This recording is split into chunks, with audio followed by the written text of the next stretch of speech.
Bonjour et bienvenue sur UJT Paul. Nous recevons aujourd'hui Christophe Borgel, député de la 9e circonscription de la Haute-Garonne et secrétaire national aux élections du PS. Christophe Borgel, bonjour. Bonjour. Alors ce matin, la Cour d'appel de Paris a validé les écoutes de Nicolas Sarkozy et cet après-midi, Franck Louvrier, son ex-conseiller, a été placé en garde à vue. Une réaction sur ces rebondissements récents ? Jamais. Je me suis fait une règle. Je ne commande pas les affaires de justice. Je les regarde avec deux principes. L'indépendance de la justice et la présomption d'innocence. Ça vaut pour les affaires qui touchent la droite, comme pour le reste des affaires qui peuvent toucher des hommes politiques. Je ne fais jamais de commentaires. Toujours sur l'UMP, pensez-vous que le nouveau nom des Républicains donc, soit approprié pour un parti politique ? Christophe Legvac, qui est un avocat toulousain, a lancé une procédure en nullité de l'utilisation de ce nom puisqu'il dénonce une appropriation d'un patrimoine commun. Pensez-vous qu'un parti puisse peut-être sous-entendre un monopole de la République de la sorte ? Ça m'inquiète quand je vois que Nicolas Sarkozy essaie de confisquer la République, surtout dans la période actuelle. On devrait avoir à cœur, sans polémique, de l'étendre à l'ensemble de la société.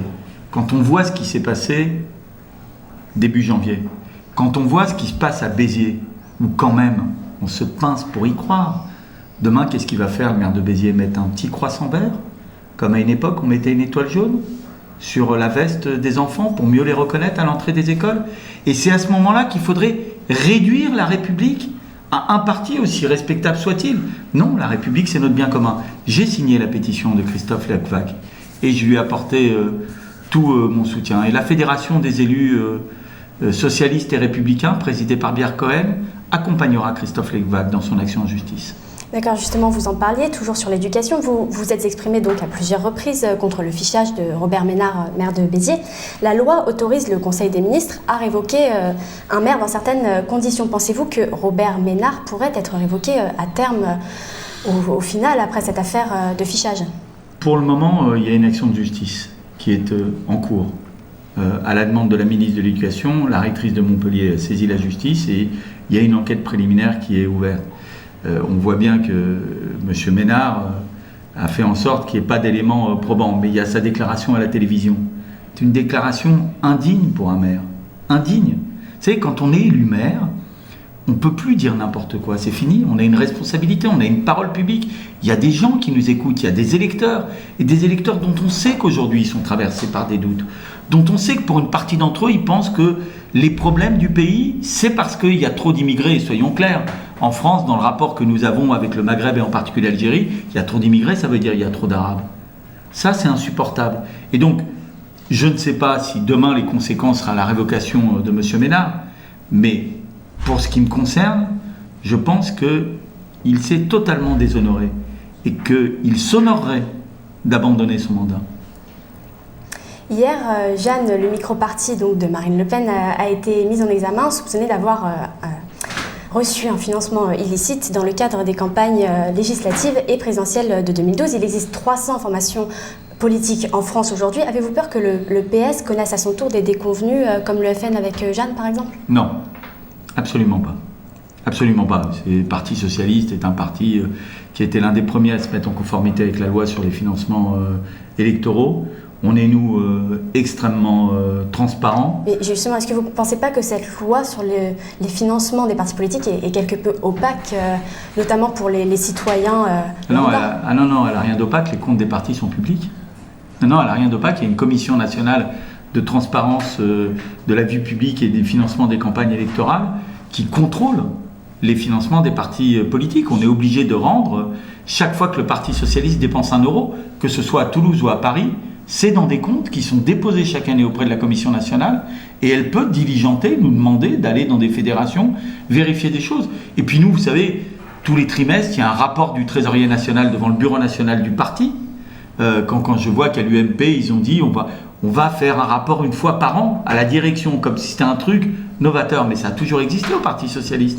On a une commission nationale, nous on a une commission nationale financière qui est présidée par quelqu'un, un socialiste, mais qui est totalement indépendante de la direction. Les membres de cette commission nationale sont membres d'aucune autre instance. Et ils ont comme responsabilité de contrôler des gens en interne. l'utilisation de l'argent des adhérents ou de l'argent public que reçoit le Parti socialiste. Donc la France est un pays où il y a un contrôle assez grand de la vie financière des formations politiques. L'UMP s'y met, visiblement le FN, après avoir beaucoup dit qu'il était le seul parti honnête sans toucher par des affaires, c'est leur problème. Moi, je n'ai aucune inquiétude vis-à-vis du Parti socialiste. Et côté PS, donc, la ministre de l'Éducation nationale, Najat Vallaud-Belkacem, ne fait pas l'unanimité avec son projet de réforme des collèges. François Hollande la défend, mais 150 parlementaires de l'opposition se sont réunis contre ce projet, tout comme certains socialistes d'ailleurs, comme Julien Drey ou Aurélie Filippetti. Selon vous, quels changements, quels amendements permettraient à cette réforme d'être plus largement acceptée? C'est marrant, Aurélie, c'est jamais contre et toujours pour. Enfin l'inverse, jamais pour et toujours contre. De quoi il s'agit avec cette réforme? Ah, vous me le dire. C'est de faire en sorte que dans ce moment de la scolarité, le collège, on sait que des élèves qui sont sortis de l'école primaire sans maîtriser les savoirs fondamentaux, lire, écrire, compter, on les emmène dans le camion de l'échec. Vous savez que l'école française ne fait pas que reproduire les inégalités sociales, elle les aggrave. Elle les aggrave. Il y a plus d'enfants issus des milieux défavorisés qui réussissent qu'il n'y a d'enfants des milieux défavorisés dans notre pays. L'école favorise plus ceux qui sont déjà favorisés. Est-ce qu'on reste les bras ballants? Alors, la réforme, de ce point de vue-là, elle va globalement dans le bon sens. Est-ce qu'il faut continuer à discuter avec la ministre? Bien entendu, je vais vous donner un point. On indique, même s'il semble que ça ne soit pas tout à fait ça, que les classes bilingues, c'est-à-dire le fait que dès la 6e, on étudie 2 langues, devraient être réduites. Je dis attention, dans beaucoup de collèges, dans les quartiers populaires, en ZEP en particulier, l'existence de ces classes permet une mixité sociale, parce que ça fait une diversité d'options, ça fait dans ces collèges des filières d'excellence, qui fait que des parents dont les enfants sont dans des situations plus faciles, y mettent leurs élèves. Vous savez ce qui me frappe dans les gens qui critiquent cette réforme? C'est qu'il y en a peu, même quand ils habitent à proximité de quartiers populaires, qui laissent leurs enfants dans des collèges en ZEP. Moi, pour ce qui me concerne, mes enfants ont fait leur scolarité à l'école et au collège du quartier, c'est-à-dire en ZEP.